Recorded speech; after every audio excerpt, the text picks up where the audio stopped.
याद रखना, गलती से भी कांग्रेस आ गई तो अपने झगड़ों में ही हरियाणा को बर्बाद करके छोड़ेंगे। यहाँ निवेश और नौकरी दोनों पर असर होगा।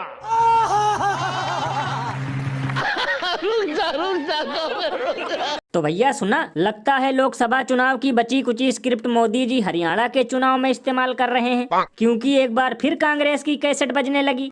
लल्लन भैया, इसीलिए तो इस पर महान कवि बाबा लपेटू दास ने कहा है कि पूरे चुनाव में नहीं गिनवाते बीजेपी वाले एक भी काम, और अब तो राम से ज्यादा लेने लगे हैं कांग्रेसियों का नाम।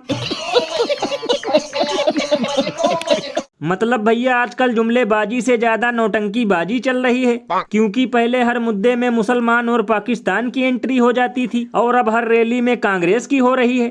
बताओ, 10 सालों से खुद की सरकार है, सांडों से ज्यादा महंगाई बेरोजगारी की भरमार है, किसान बेहाल और नारियों पर हो रहा अत्याचार है, लेकिन फिर भी सब चीजों के लिए केवल कांग्रेस जिम्मेदार है।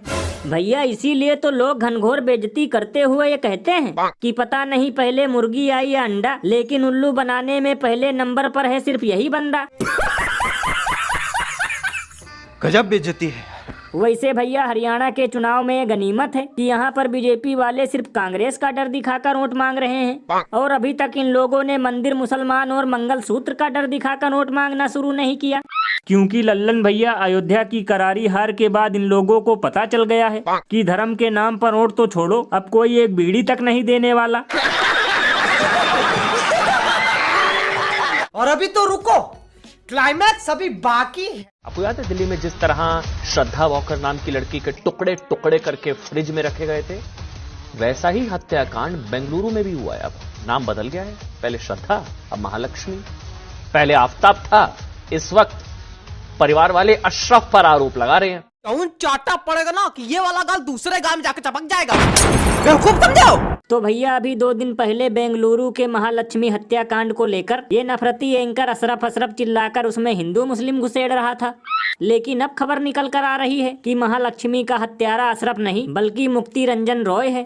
लल्लन भैया, इसीलिए तो मैं कभी कभी सोचता हूँ कि भले ही भारत में बुलेट ट्रेन आने में 10 साल और लग जाए, लेकिन उससे पहले होना चाहिए कोई ऐसा आविष्कार जिससे टीवी में हाथ डालकर नफरती एंकरों के कान के नीचे बजाया जा सके चार।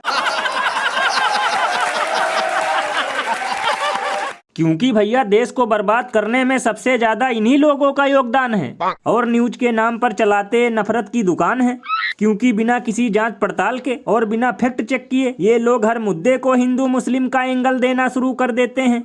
घटना होते ही ये लोग असलम असलम चिल्लाते हैं और बाद में पता चलता है आरोपी असलम नहीं बल्कि आशीष था।